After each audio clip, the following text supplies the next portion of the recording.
안녕하십니까. 오늘은 두 번째 기독교 교회사 시간 가지려고 합니다. 저번 주는 교회 출발에 대한 몇 가지 견해를 살펴보았는데 그 이후에 구약의 마지막 선지자는 말라기입니다. 그러니까 말라기 선지자부터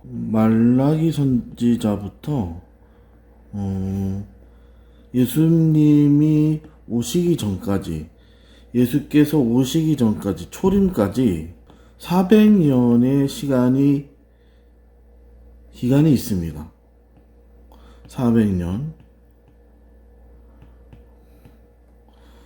그러니까 이 기간을 신약 성경의 배경을 이루는 기간이라고 하는데, 이거를 보통 신약자는 이 기간을 구약과 신약의 중간에 있는 시대라고 해서 신구약 중간기라고 합니다. 이 400년을 보통 짧게 중간기라고 하죠.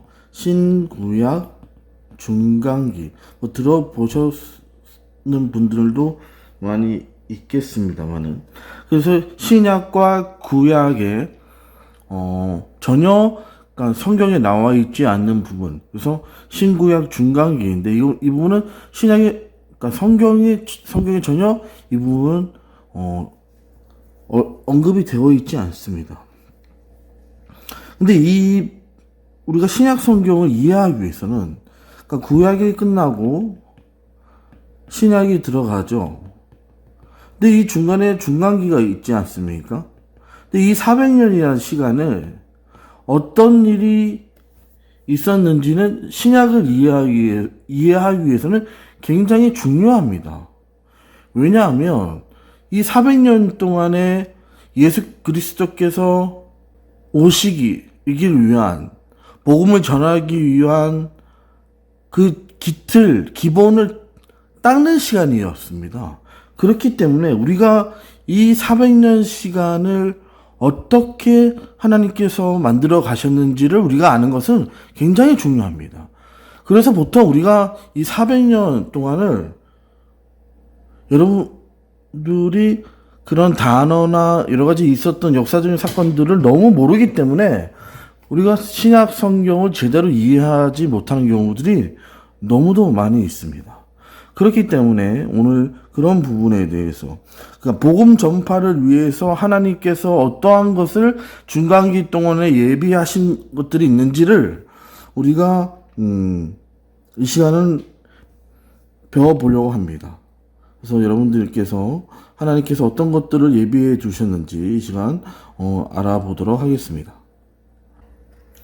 자, 복음 전파를 위해 하나님이 예비하신 것들, 중간기 동안에 어떤 있을까? 첫 번째는 유대인들의 해당입니다. 그러니까 복음이 이방인들 사이에서 빨리 전파하기 위해서 가장 중요한 역할을 했던 것은 적어도 제가 보기에는 유대인들의 해당이었습니다. 그러니까 솔로몬 왕 때까지는 이스라엘이 통일된 국가를 이루었죠. 하지만 그의 아들인 르호보암 때 나라가 남북으로 갈라집니다. 그렇죠? 그래서 북쪽은 이스라엘이라 불렀고 남쪽은 유다라고 불렀지 않습니까? 그래서 북쪽 이스라엘은 주전 722년에 아시리아에 의해서 망합니다. 그 남쪽 유다, 그러니까 남유다, 유다는 주전 586년 바빌로니아, 그러니까 바벨론이라고도 하죠. 바벨로니아에서 결국에 망하죠. 그래서 이때 조국을 떠나서 사방으로 흩어진 유대인들이 곳곳에 세운 그런 소규모 공동체를 뭐라 하냐면 디아스포라라고 하죠. 디아스포라. 소규모 공동체. 그러니까 해당이 그들의 종교 생활의 중심이 되었습니다. 독립된 해당을 세울 수 있는 종족수는 보통 성인 남성 10명이었습니다. 10명. 그러니까 성인 10명이 있으면 새로운 해당을 만들 수 있었고, 그러니까 성인 10명이 안 되면 해당을 만들 수 없는 거죠. 그러니까 그곳에서 예배를 드리고 평일에는 학교로도 사용하고 유대인들이 모이는 마을회관 같은 그런 역할을 하였습니다. 근데 이 해당이 어떻게 복음 전파를 위한 기관이 될 수 있었을까? 그러니까 여기에 해당의 구성원들을 살펴보면 세 분류의 사람들로 이루어져 있습니다. 첫 번째는 당연히 유대인이겠죠. 유대인. 근데 유대인의 정의를 말하면 이런 사람, 유대인은 이런 사람들을 유대인이라고 하는 겁니다. 그러니까 태어난 지 8일 만에 할례를 받은 태생적 유대인을 유대인이라고 합니다. 그러니까 보통 유대인은 유대인인데 그 중에서도 뭘 해야 되냐면 할례를 받아야 됩니다. 할례. 이것이 중요하죠. 할례를 받아야. 그리고 두 번째는 계종자입니다. 계종자. 이 사람들은 해당 예배에 참석해요. 이방인들입니다. 이방인들인데 그 중에서 할례를 받은 사람입니다. 할례를 받은 사람. 이분들을 계종자라고 합니다. 그래서 프로세티스 계종자라고 합니다. 그리고 세 번째는 하나님을 두려워하는 자, 아니면 경외하는 자. 성경에 이렇게 다 나와 있습니다. 하나님을 두려워하는 자, 하나님을 경외하는 자. 성경에 다 이것을 그러니까 왜 이렇게 지금 말씀을 드리냐면 성경이 이렇게 나와 있기 때문에 지금 이렇게 말씀드리는 거예요. 하나님을 두려워하는 자, 하나님을 경외하는 자는 어떤 자냐? 해당 예배에 참석하는데 유대인은 아니에요. 이방인들입니다. 그러니까 해당 예배에 참석은 해요. 예배에 참석하는데 할례는 받지 않은 자입니다. 이것을 하나님을 두려워하는 자입니다. 그러니까 해당 예배에 세 가지 분류의 사람들이 있다. 유대인, 그리고 계종자, 하나님을 두려워하는 자, 경험하는 자입니다. 그래서 그러니까 보통 이 유대인은 우리가 흔히 알고 있는 유대인들이죠. 여기에서 중요한 것은 역시 할례입니다. 할례가 그 당시에 굉장히 이것이 문제가 많이 되었습니다. 특별히 이 할례가 받고 싶지만 받을 수가 없었습니다. 왜냐하면 할례를 받을 때 엄청난 고통이 따르고, 그리고 이게 뭐 간단한 수술이지만 예전 같은 경우에는 이렇게 간단한 수술이 아니었고, 그러니까 무척 위험한 일이었죠. 그 당시에는 이게 가다출혈로 사망하는 일들이 많이 있었고, 소독제도 없었고 항생제도 없었기 때문에 나중에 염증이 생겨서 심각한 결과를 초래하는 일도 많이 있었다고 합니다. 그리고 이 할례가 자기 동족들부터 따돌림 당하는 위험이 굉장히 많이 있었다는 거예요. 그래서 당시 지중해 연안의 도시에 있는 그가 공중목욕탕의 문화가 발달되어 있잖아요. 그래서 할례를 받은 이방인들이 공중목욕탕에 가면 그 당시에는 할례를 받은 사람이 없으니까 할례를 받고 공중목욕탕에 가면 굉장히 따돌림을 당하게 된다는 겁니다. 그러면 그 사람은 모든 사회생활에 심각한 장애를 초래하게 되었습니다. 그러니까 당시 유대인의 그런 역사책에 보면 두르살라라는 여인의 이야기가 나오는데, 이게 얼마나 그 할례라는 것이 그만큼 사람들이 받는 거를 꺼려했는지를 잘 보여지고 있는데요.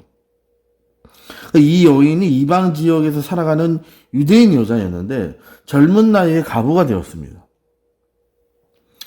돈이 많고 무척 아름다웠기 때문에 남자들로부터 많은 청혼을 받았다고 합니다. 하지만 경건한 유대인이었던 이 여인이 자신과 결혼을 하기 위해서 반드시 할례를 받아야 한다는 조건을 내걸었습니다. 그러자 모든 남자들이 고개를 내저으며 돌아갔다고 합니다. 그러니까 할례가 그만큼 어려운 일이었다는 것이죠. 할례가 그들에게는 굉장히 고통받는 일이었기 때문에 이것이 쉬운 일이 아니었다는 것을 우리에게 말해주고 있는 것입니다. 해당의 내부 구조는 대개 직사각형이었습니다. 내부 구조는 즉 사각형으로 되어 있어서 가운데에는 이제 정식 좌석들이 있겠죠. 이렇게 좌석들이 있겠고 앞에는 설교하는 자리가 있겠고 그 주변에는 안쪽을 바라보는 형태의 이렇게 보조 좌석들이 있었습니다. 보조 좌석들 이런 식이겠죠. 그래서 유대인들과 할례를 받은 개종자들은 가운데에 이 정식 좌석에 앉았습니다. 그리고 하나님을 믿기는 하지만 아직 할례를 받지 못한 이방인들은 해당 내부의 가장자리 보조 좌석에만 빙 둘러가며 앉아서 예배를 드렸습니다. 그래서 랍비들이 해당에서 예배를 드릴 때 툭하면 이 하나님을 경외하는 자들, 이 사람들을 위협하곤 했습니다. 아직 할례를 받지 않으신 분들에게 엄숙히 경고합니다. 어서 빨리 할례를 받으시기 바랍니다. 하나님께서 창세기에서 할례를 받지 아니한 남자 곧 그 포피를 베지 아니한 자는 백성 중에서 끊어지리니 그가 내 언약을 배반하였음이라 라고 말씀하셨습니다. 그러니까 창세기 17장 14절에 그런 말씀이 있습니다. 그 말씀을 계속 이 사람들에게 들려주는 거예요. 그래서 경고를 합니다. 그러니까 지금 상태 그대로 있다가는 큰일 난다. 어서 할례를 받으시기 바랍니다. 그러면 가장자리에 앉아 해당 예배를 참관하던 하나님을 경외하는 사람들은 어쩔 줄을 몰라서 몹시 황당스러워했을 것이죠. 그래서 할례는 너무나 위험하고 고통스러운 일이었지만 랍비의 말은 또 틀린 것이 그 당시에는 하나도 뭐 틀린 것이 없었고 그러니까 성경에는 정말 그렇게 적혀 있었기 때문에 그렇기 때문에 랍비들이 그런 말을 할 때마다 그들은 이러지도 못하고 저러지도 못하는 상황에서 크게 번민을 느꼈을 것입니다. 그래서 바울이 설교를 할 때도 보면 그 나중에 복음 전하면서 설교할 때 보면 그런 용어를 많이 씁니다. 그러니까 이스라엘 사람들과 유대인들과 하나님을 경외하는 사람들아 이렇게 말을 해요. 사도 바울도. 그러니까 여러분들은 이때까지 이 말이 무슨 말인지를 모르셨죠. 그죠? 그러니까 이스라엘 사람들아 이스라엘 사람들과 및 하나님을 경외하는 자들아. 하나님을 경외하는 자들아. 이게 주어로 많이 나옵니다. 사도 바울이. 그러면 이스라엘 사람들아 및 하나님을 경외하는 자들아. 그러면 여러분들이 우리가 해석을 할 때 이스라엘 사람들아 하나님을 경외하는 자. 보통 동어 반복으로 한단 말입니다. 똑같은 뜻으로 알아요. 이게.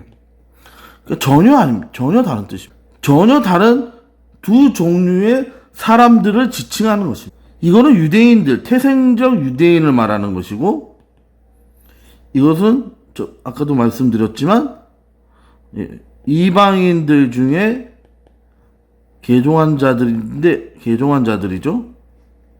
근데 할례를 어떻습니까? 안 받은 자들을 얘기하는 겁니다. 근데 이 사람들은 정식 자리에 앉아 있고 이 사람들은 정식 자리에 못 앉아 있는 사람들입니다. 주변부 보조 좌석에 앉아서 예배를 드리던 할례를 받지 못한 이방인들을 말하는 거예요. 그들을 이렇게 부르는 것이 사도행전 13장 26절에 나와 있습니다. 그리고 몇 군데 더 있는데 그래서 바울은 설교 도중에 형제들아 아브라함의 후손과 너희 중 하나님을 경외하는 사람들아 뭐 이렇게 몇 번 나옵니다. 그러니까 아브라함의 후손들아 그리고 하나님을 경외하는 사람들아 이것도 나눈 거죠. 그러니까 확실하게 사도 바울도 그 사람들을 나눠서 부르는 것을 우리가 알 수가 있는 것이죠. 그러다가 바울이 아마도 설교를 시작하기 전에 항상 자신을 소개하였습니다. 해당장이 아무에게나 설교를 맡겼을 리가 없기 때문입니다. 그러니까 당시 랍비들에게는 자신이 누구의 제자인가 하는 것이 신분을 보증해주는 보증서의 역할을 했습니다. 바울은 당연히 자신을 가말리엘의 제자라고 소개했을 것입니다. 가말리엘 3대 석학 중에 한 명이었습니다.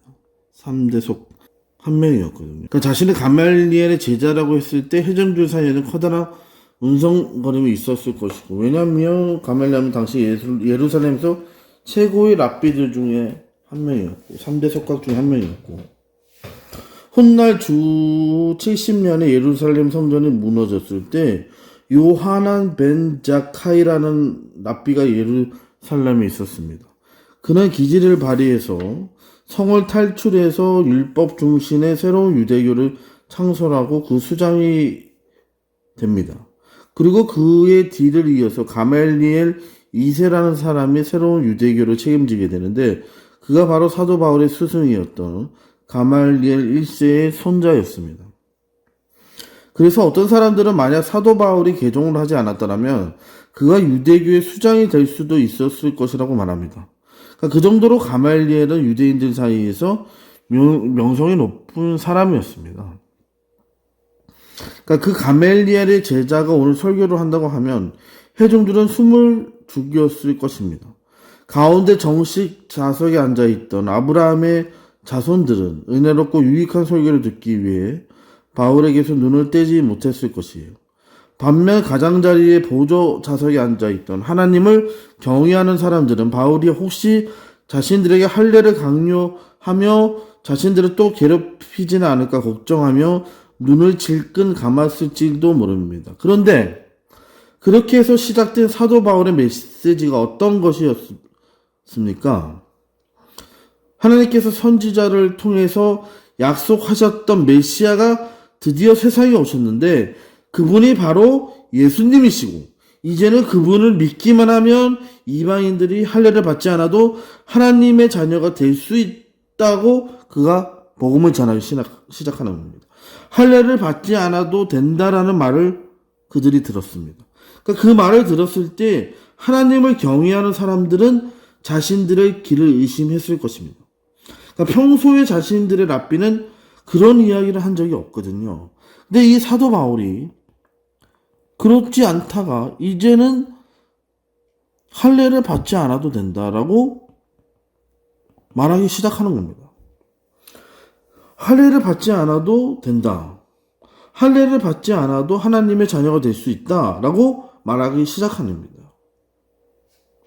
그런데 자신들의 랍비와는 비교가 될 수 없을 정도로 최고의 학식과 명성을 갖춘 랍비가 그들에게 하는 말이 이제는 그 무서운 할례를 받지 않아도 하나님의 자녀가 될 수 있는 길이 열렸다고 말하는 거예요. 그러니까 이 사람들이 얼마나 놀랬겠습니까? 하나님을 경외하는 사람들이. 그러니까 하나님을 경외하는 자들이 예배가 끝난 후에 사도 바울을 에워쌌을 것입니다. 그리고 그에게 질문 공세를 퍼부었을 것이에요. 할례를 받지 않아도 됩니까? 정말? 그러면 할례를 받지 아니한 자는 백성 중에서 끊어질 것이라는 창세기의 말씀은 어떻게 되는 것입니까? 랍비님의 주장이 사실이라면 왜 우리 해당의 랍비는 지금까지 그런 말씀을 한 번도 하지 않으시는 겁니까? 등등의 질문을 했을 거란 말이죠. 그러면 바울은 자신의 지식과 지혜를 총동원해서 그들에게 대답을 했을 것이에요. 그러면 그들 중에서 근처에 있는 큰 집을 가진 사람들이 자신의 집으로 자리를 옮길 것을 제안했을 것입니다. 그러니까 자기의 말을 같이 이야기를 나눌 수 있는, 그래서 바울이 함께 이야기할 수 있는 곳으로 가서 바울은 그곳에서 복음을 전하는 겁니다. 그러면 그들이 그곳에서 예수님을 영접하는 기도를 드리고 가슴을 치며 회개 기도를 드리는 도중에 방언 등의 성령의 역사가 나타나는 것입니다. 그들은 다음 날에 또 계속 모임 갖기도 하고 그 도시에 하나님을 경외하는 자들이 연락을 통해 모두 그 집으로 모이기 시작하는 것입니다. 그 집으로. 그 집이 어딜까요? 그러면 사도 바울은 예수님의 복음을 힘있게 그들에게 전했을 것이고 성령의 역사는 더욱 강하게 나타났을 것이라는 것입니다. 그 집이 어딜까요? 여러분?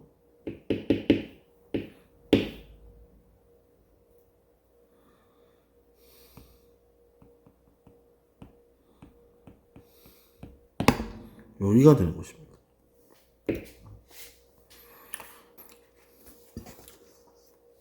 이런 곳이 되는 것이죠. 그러니까 이런 곳이 교회가 되는 것입니다. 그러니까 새 교회가 되는 것이죠. 그래서 하나의 교회가 잘 견고하게 세워지고 나면 사도 바울은 그들 중에서 지도자로 적합한 자에게 안수를 해서 장로님으로 세우고 그에게 교회를 맡깁니다. 그리고 바울 자신은 또 이제 다른 곳에서 교회를 세우기 위해서 그곳을 떠나게 되는 것이죠. 그러니까 유대인들이 해당이 있는 곳이면 어디든지 하나님을 경외하는 사람들, 그러니까 하나님을 믿기는 하지만 아직 할례를 받지 못한 이방인들이 있었습니다. 그러니까 이방인 전도의 황금 오장이 바로 유대인들의 해당이었습니다. 여기가 황금 오장이었어요. 그러니까 이방인의 사도였지만 사실 사도 바울이 이방인의 사도였죠. 이방인의 사도. 근데 사실 가는 데마다 간 곳은 유대인 해당이었어요. 유대인 해당. 먼저 가는 데보다 찾아간 곳은 유대인의 해당입니다. 아이러니하게. 근데 거기 갔는데 거기 가면 많은 이방인들이 있었고 거기에서 많은 그 하나님을 경외하는 자들을 만나게 됨으로 인해서 그들이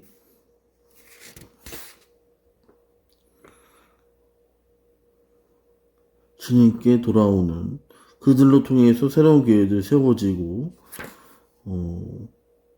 놀라운 하나님의 복음의 역사가 이루어지는 계기가 되는 것입니다. 그런데 해당 예배에 참석하던 이 하나님의 경외하는 자들이 이 이방인 사회와 유대인들을 연결시켜주는 고리와 같은 역할을 하는 자들이 됩니다.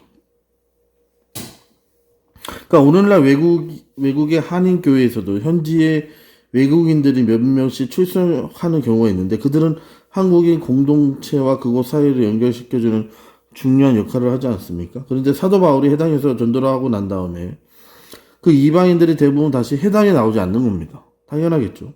왜 안 나오는지를 알아보면 그들끼리 예배를 드리기 시작했다는 겁니다. 그러니까 자기들끼리 하나님을 경외하는 자들끼리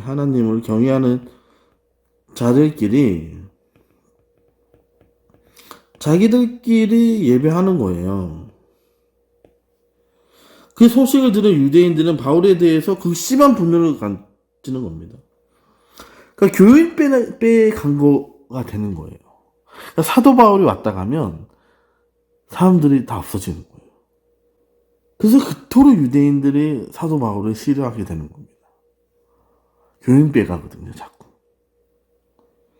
그래서 심하게 바울을 미워하고 그를 죽이려 하는 이유가 바로 여기에 있습니다. 그러니까 바울이 그냥 1대1로 만나서 노방 정도를 하고 그냥 관계 전도를 했으면 사도 바울을 그렇게 미워하지 않았을 텐데 그가 항상 전도하러 간 곳은 유대인 회당이었습니다.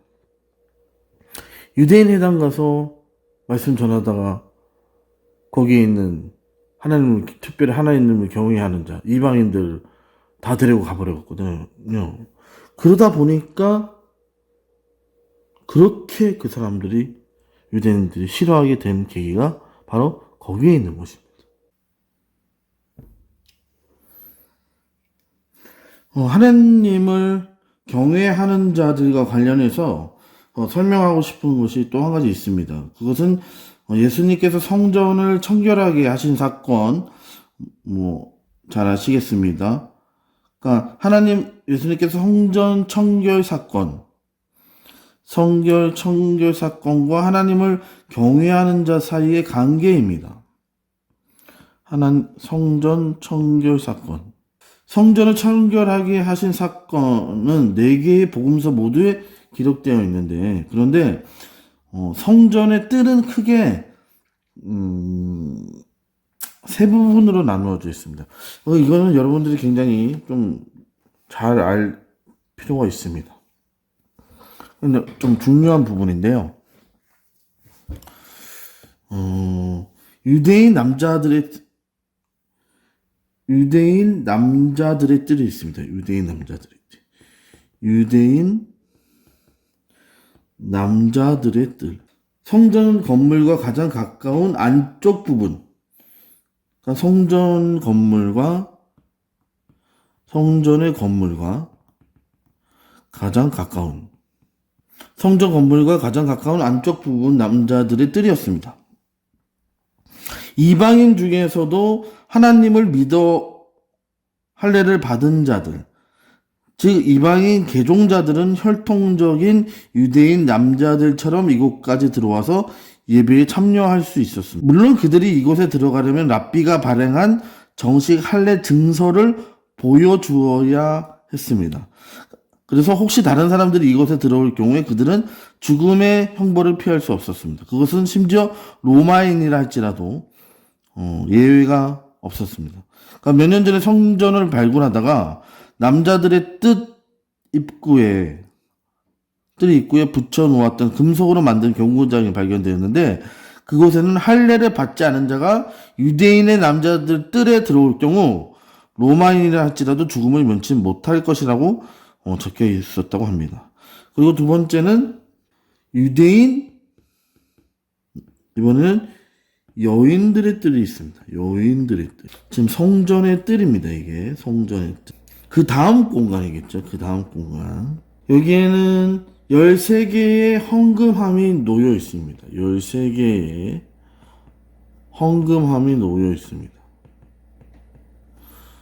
헌금함의 입구는 나팔처럼 되어 있어서 동전은 쉽게 헌금함을 넣을 수 있게 되어 있고, 헌금함이 왜 이곳에 놓여 있는지에 대해서는 두 가지 해석이 있는데, 그러니까 정통적인 해석은 성전과 가까운 유대인 남자들의 뜰은 동전이 쨍그렁거리는 소리가 들리기에는 너무 거룩한 곳이기 때문에 그보다는 약간 떨어진 여인들의 뜰에 헌금함들이 설치되어 있다는 것이고, 그리고 다른 약간 유머가 섞인 다른 해석은 그때나 지금이나 실제적인 경제권은 남편이 아니라 아내들이 가지고 있기 때문에 여인들의 뜰에 헌금함이 설치되어 있었다는 그런 주장도 있습니다.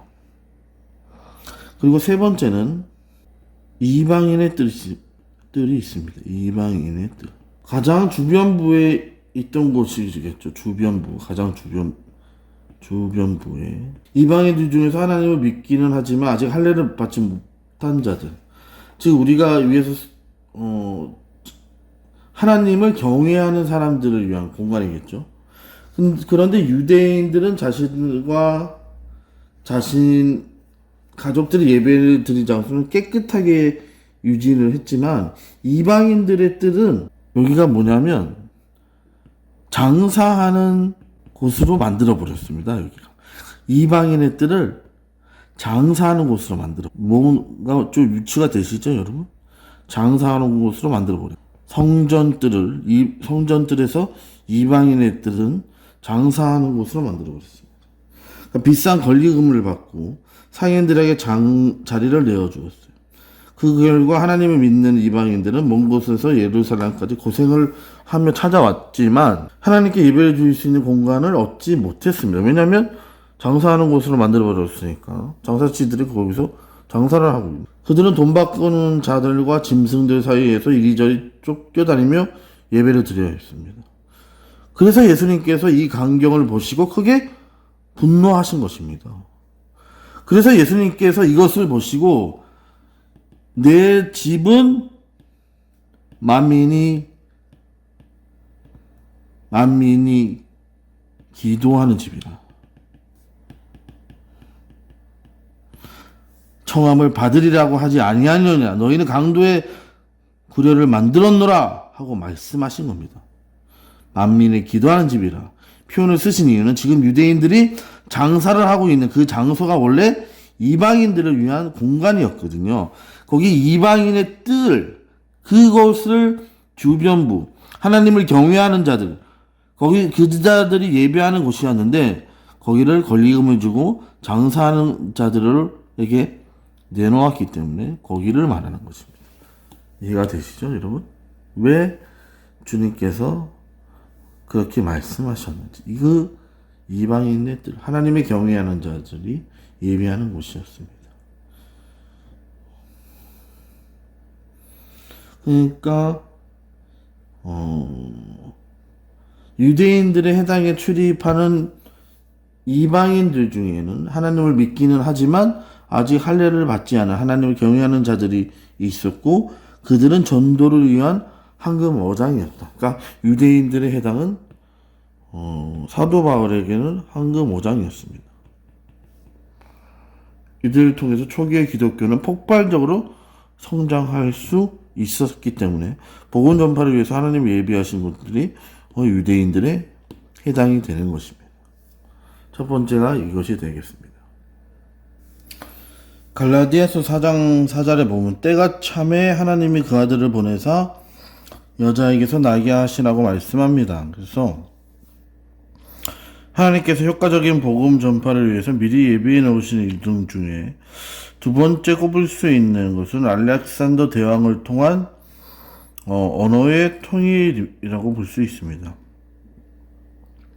어떤 사람들은 알렉산더 대왕을 그리스 사람으로 알고 있지만 그는 마게도니아 사람입니다. 마게도니아는 험준한 산악 지형이 많은 곳이어서 오랫동안 통일된 나라로 이루지 못하고 있었습니다. 여러 도시들로 이루어져 있던 마게도니아를 통일하여 하나의 강력한 나라로 만든 왕이 바로 알렉산더 대왕의 아버지 필리포스 2세였습니다. 하지만 그는 암살을 당해 죽고 그의 아들인 알렉산더 대왕이 BC 356년에 이제 즉위하게 되죠. 그 정식 명칭이 알렉산드로스 2세라고 합니다. 주전 456년에 태어나서 겨우 33살에 보내고 323년에 죽습니다. 왕이 오른 것이 20살 때였습니다. 그때부터 정복 전쟁을 시작해서 그가 26살 때 예루살렘을 정복했습니다. 그가 마게도니아 사람이었지만 헬라 문명에 대해서 무척 친밀감을 가지고 있었고, 그 이유가 그를 가르친 스승이 바로 그리스의 철학자 아리스토텔레스였기 때문에 그렇습니다.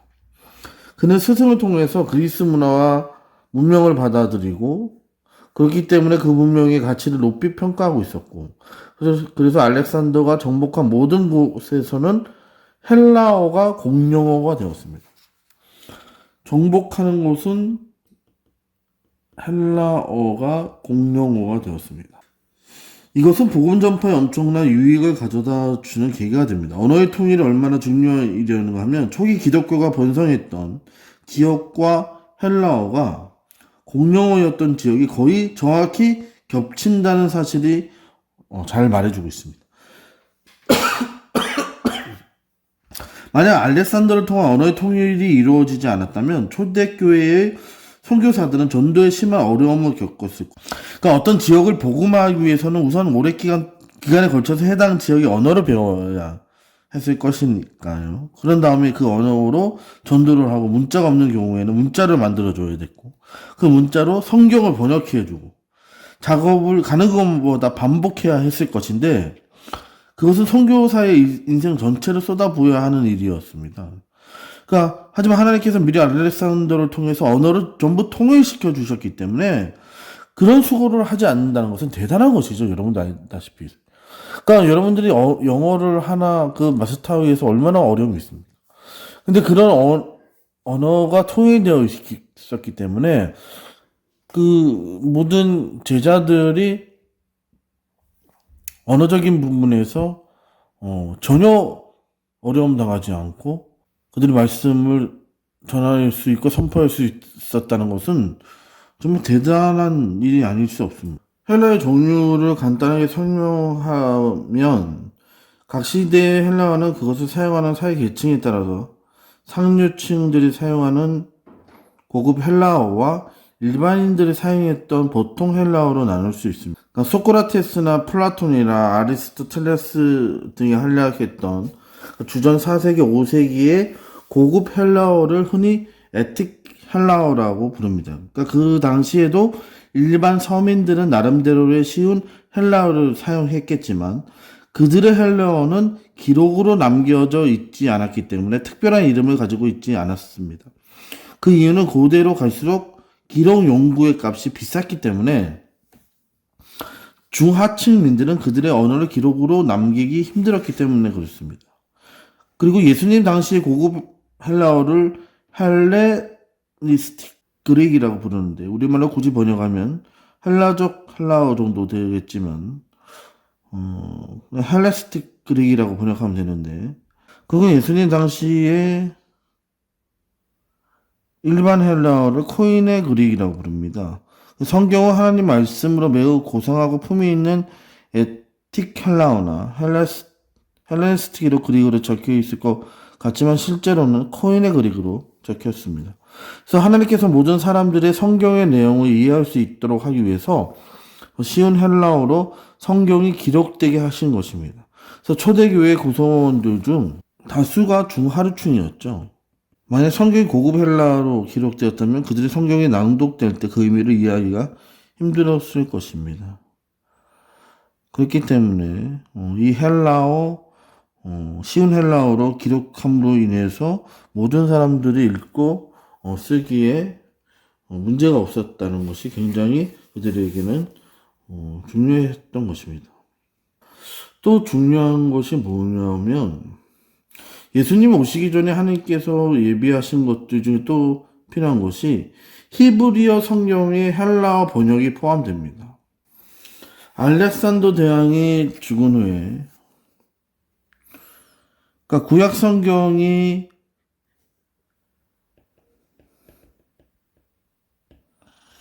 히브리어로 되어 있습니다. 근데 이거는 읽을 수가 없거든요. 근데 이것을 헬라어로 바꿔야 읽을 수 있잖아요.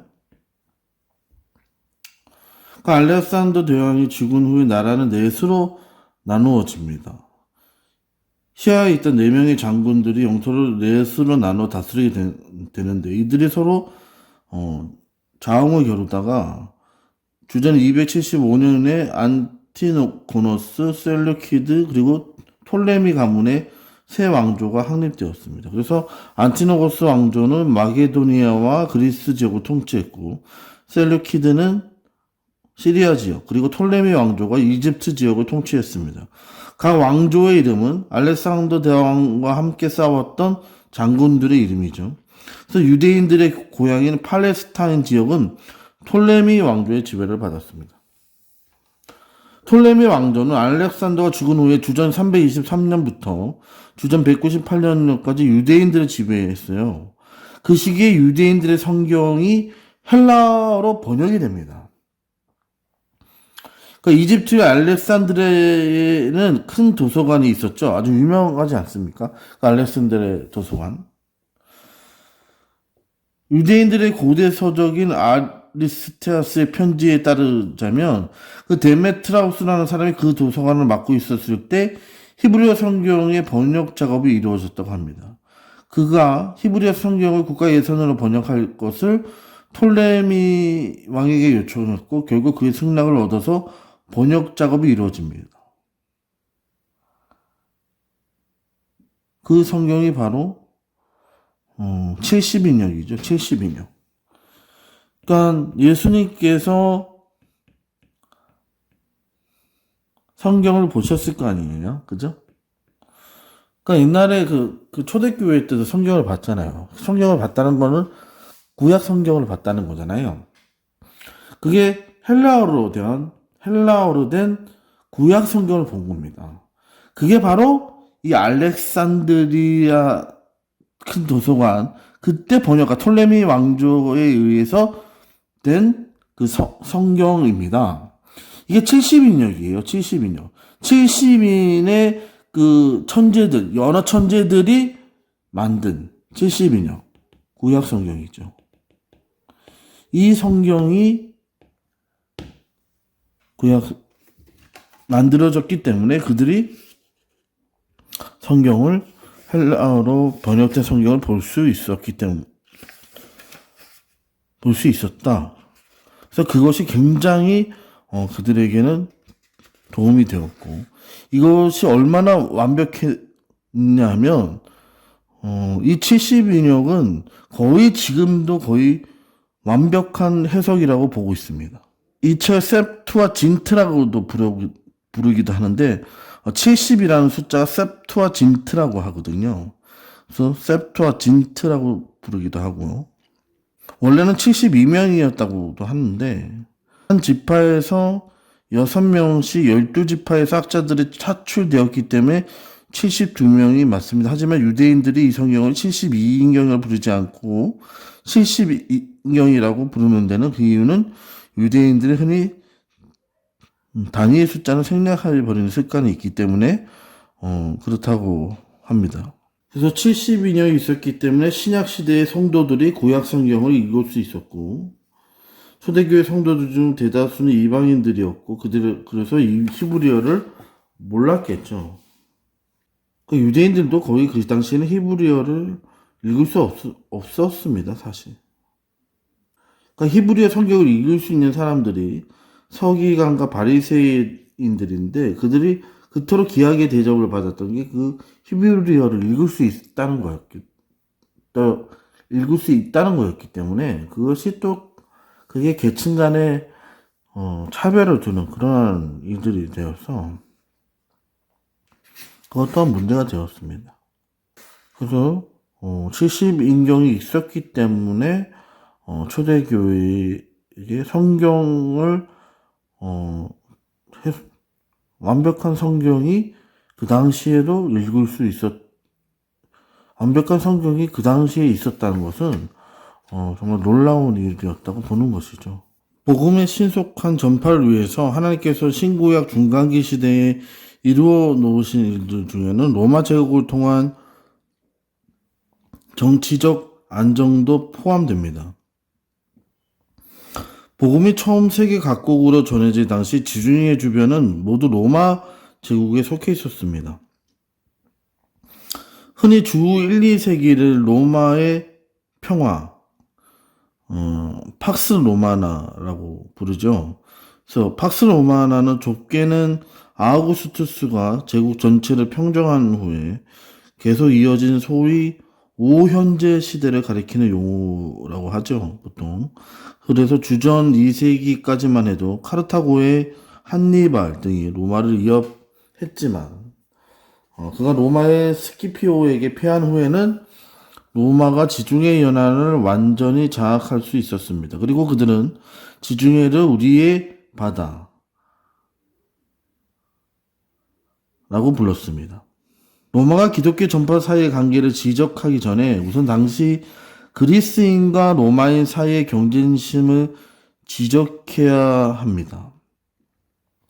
당시 두 나라 사람들은 서로에 대한 상당한 경쟁심을 가지고 있었는데 로마인들은 자신들이 그리스를 속국으로 삼고 있었기 때문에 자신들이 당연히 그리스보다 우월하다고 생각했습니다. 하지만 그리스인들은 또 생각이 달랐어요. 우리가 비록 군사적으로는 너희에게 패배하여서 너희의 속국이 되었지만 문화적으로는 우리가 너희보다 우월하다. 힘으로 말하자면 짐승들이 인간보다 더 강하다. 하지만 인간의 우월성은 문화에 있다. 그래서 그리스는 모든 면에서 로마보다 우월하다. 이것이 그리스인들의 생각이었습니다. 그러니까 그리스는 모든 면에서 로마보다 우월하다. 사실 거의 모든 분야에서 그리스는 로마보다 우월했습니다. 그것은 로마인들도 인정하지 않을 수 없는 현실이었고, 그래서 미술, 음악, 문학, 철학 등 모든 분야에서 그리스의 것이 로마의 것을 압도했습니다. 근데 하지만 딱 두 가지 분야에서는 로마가 그리스를 능가하지 못했는데, 그것이 뭐냐면, 세계사를 열심히 공부하신 분들을, 그리스가 로마를 이기지 못한 부분, 뭐가 있죠? 거대 건축과 법률이 있죠. 거대 건축과 법률. 로마와 그리스의 싸움이죠. 그래서 특별히 그 로마가 그리스보다 잘했다는 것은 건축입니다. 근데 건축에서도 거대 건축과 로우죠. 법률입니다. 그러니까 로마는 지중해 지역 전체를 다스렸습니다. 그러니까 그 지역들을 마찰 없이 잘 다스리다 보니까 체계적이고 공평한 법률의 제정이 필요했습니다. 그래서 로마에서는 일찍이 법률 제도가 발전했습니다. 그러니까 초대교회 시대보다는 먼 이후에 일이기는 합니다만 6세기에 편찬된 유스티니아누스 법전이라는 것이 있었죠. 주 529년부터 534년까지 비잔틴 제국에서 만들어진 것인데 모두 12권으로 이루어진 방대한 분량의 법전인데 로마의 법은 이미 초대교회 시절에도 다른 나라들의 법에 비해 아주 잘 발달되어 있습니다. 그래서 특히 로마 시민권자들의 권리가 잘 보호될 수 있도록 세심한 주의를 기울였습니다. 이것을 가장 잘 활용한 사람이 바로 사도 바울입니다. 사도 바울의 전도 이야기 중에 대조적인 반응이 나타나는 것이 있습니다. 그것은 바로 빌립보와 예루살렘에서 체포되었을 때 바울의 반응입니다. 그러니까 바울은 빌립보에서 귀신 들렸던 여종을 치료해 주었죠. 그러자 여종의 주인들은 자기의 수익에 소망이 끊어진 것을 보고 바울과 신라를 붙잡아 장터로 끌고 가서는 관리들에게 넘깁니다. 그죠? 그래서 고소인들의 말을 들은 관리들은 바울과 신라의 옷을 찢어 벗기고 매로 치라고 명령합니다. 그래서 그들은 사람들이 보는 앞에서 매를 맞고 감옥에 갇힙니다. 그 다음에 우리가 잘 아는 대로 옥토가 움직여서 옥문이 열리고 간수가 자결을 하다가 바울에게 복음을 듣고 구원을 받는 사건이 발생하는데 그 다음에 재밌는 게 있죠. 다음날 날이 밝자 바울은 옥에 가두었던 관리들이 부활을 시켜서 바울 일행을 석방하라고 지시합니다. 그 말을 들은 간수는 좋은 소식이라고 생각하고 곧장 바울에게 가서 상관들이 사람을 보내어 너희들을 놓으라 하였으니 이제는 나가서 평안히 가라고 말합니다.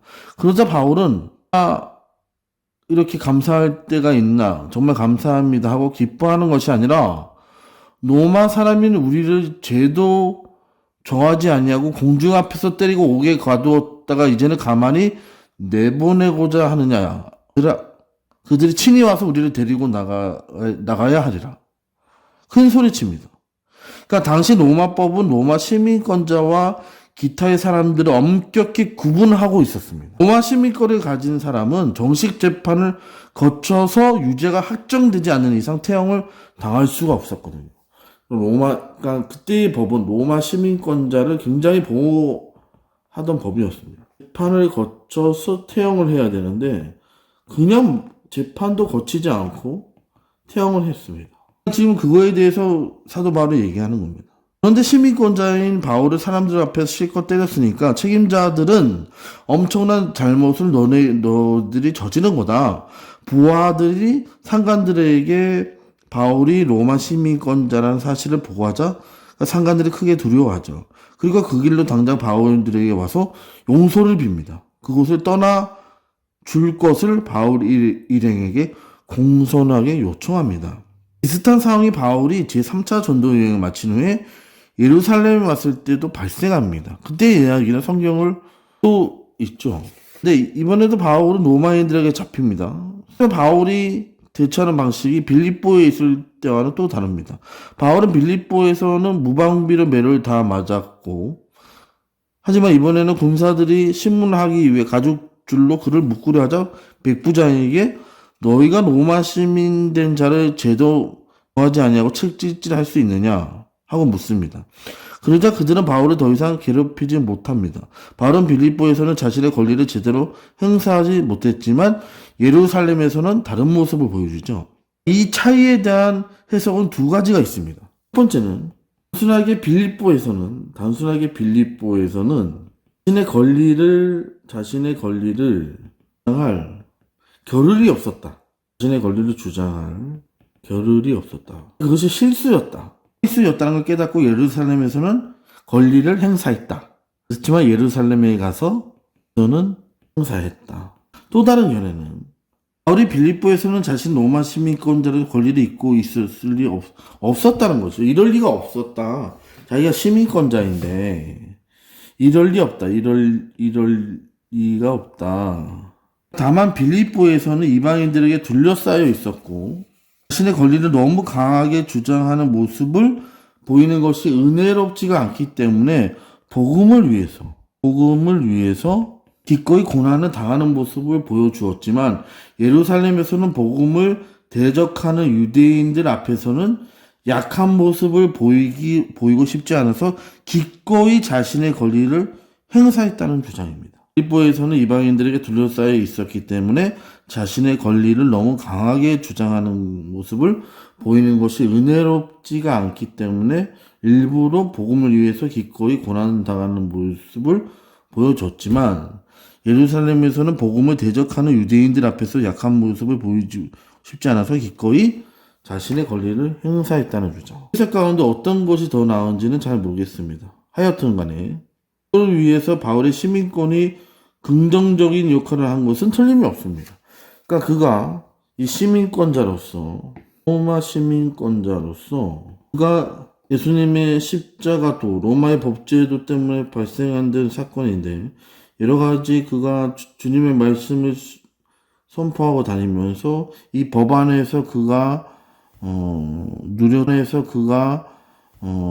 누렸던 여러 가지 혜택들은 굉장히 많았습니다. 그리고 사실은 예수님의 그 십자가도 로마의 법제도 때문에 발생했던 사건들이 여러 가지 많이 있었는데 유대인들의 정통적인 사형 방법은 돌을 던져서 사람을 죽이는 석형이었습니다.